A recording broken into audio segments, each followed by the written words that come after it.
కోవూరులో పొలంరెడ్డి దినేష్ రెడ్డి ఆధ్వర్యంలో జైహో బీసీ బహుజనుల సమర శంఖారావం కార్యక్రమం నిర్వహించారు.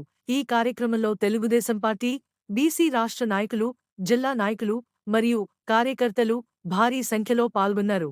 ఈ కార్యక్రమంలో కోవూరు టీడీపీ ఇన్ఛార్జ్ పొలంరెడ్డి దినేష్ రెడ్డి మాట్లాడుతూ బీసీ బహుజనుల సమర శంఖారావం కార్యక్రమానికి ముఖ్య అతిథులుగా విచ్చేసిన మాజీ మంత్రివర్యులు కొల్లు రవీంద్ర గారికి, జాతీయ ప్రధాన కార్యదర్శి బీదా రవిచంద్ర గారికి, అలానే సూలూరుపేట ఇన్ఛార్జ్ నెలవల్ల సుబ్రహ్మణ్యం గారికి, అలానే వేదిక మీద ఉన్న పెద్దలందరికీ, అలానే ఈ కార్యక్రమం ఏంటి కార్యక్రమం ఎందుకు తెలుగుదేశం పార్టీ జేఓ బీసీ అని చెప్పి అంటుంది, ఎందుకు బీసీకి మనం ఎందుకు ఇంత ప్రాధాన్యత ఇస్తున్నాం అని అన్ని మనం అందరం కూడా తెలుసుకోవాల్సిన అవసరం ఎంతగానో ఉంది.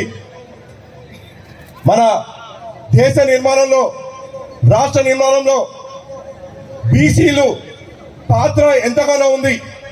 అలానే మనుషుల మనుగడలో రోజువారీ అవసరాలకి బీసీలు లేకుండా ఒక్కరోజు కూడా ముందుకు సాగలేని వైనంలో ఇవాళ దేశ విదేశాలు అన్ని కూడా ఇవాళ ఉన్నాయి. అలాంటి బీసీలని కేవలం ఓట్లేసే యంత్రాలుగా గత ప్రభుత్వాలు అన్ని కూడా చూసేవి.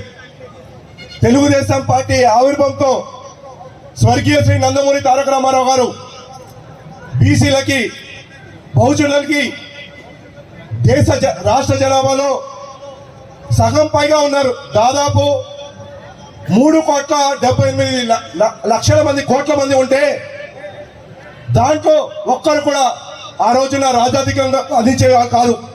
కేవలం మళ్ళీ ఓట్లేసే మిషన్గా వాడిపోయేవారు తప్ప ఎవరు కూడా రాజకీయంగా ముందుకు తీసుకెళ్లే వాళ్ళు కాదు. అలాంటిది స్వర్గీయ శ్రీ నందమూరి తారక రామారావు గారు పార్టీ స్థాపించినప్పుడే బీసీలకి రాజ్యాధికారం అందించాలని ఒక దృఢ సంకల్పంతో ఆ రోజు నుంచి కూడా మన అభ్యున్నతి కోసం మనం అందరం కూడా రాజకీయంగా, ఆర్థికంగా, అలానే సామాజికంగా బీసీలని ముందుకు తీసుకెళ్లాలని ఒక ధ్యేయంతో నారా స్వర్గీయ శ్రీ నందమూరి తారక రామారావు గారు పార్టీ స్థాపించినప్పటి నుంచి కూడా ముందుకు తీసుకెళ్లారు. తెలుగుదేశం పార్టీ సిద్ధాంతం, విధానం జేహో బీసీ. బీసీలకి పెద్ద పీటేశారు. తర్వాత మనకు వచ్చే అన్ని కూడా తీసేశాడు. తీసేసింది కాక కేంద్రం మన కోసం ఇచ్చిన 79 కోట్ల రూపాయల బీసీ సప్లా నిధులు కూడా జనరల్ ఫండ్ లో కలిపేసి ఇవాళ బీసీలకి తీవ్రమైన అన్యాయం చేశారు.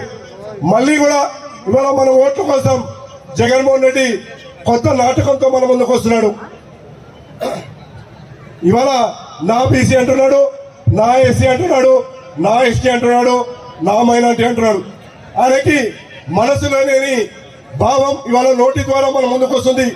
ఎందుకు వస్తుందంటే కేవలం మన ఓట్ల కోసం మన ముందుకు వస్తున్నాడు. మనం అందరం కూడా గమనించాల్సిన అవసరం ఉంది. గతంలో మనం చూసాం కోవూరు నియోజకవర్గంలో బీసీ కాలనీ కోసం, బీసీ అభ్యున్నతి కోసం, బీసీ సంక్షేమం కోసం మా నాన్నగారు పొలంరెడ్డి శ్రీనివాస్ రెడ్డి గారు దాదాపు 1000 కోట్లకు పైన నిధులు మన కోసం తీసుకొచ్చారు. ఇవాళ జగన్మోహన్ రెడ్డి అధికారం చేపట్టిన తర్వాత ప్రసన్న కుమార్ రెడ్డి గారు ఏ బీసీ కాలనీని అభివృద్ధి చెందలేదు. అలాగే మన కోసం పని ముట్టులు ఇవ్వట్లేదు, ఆదరణ పథకాలను దూరం చేశారు.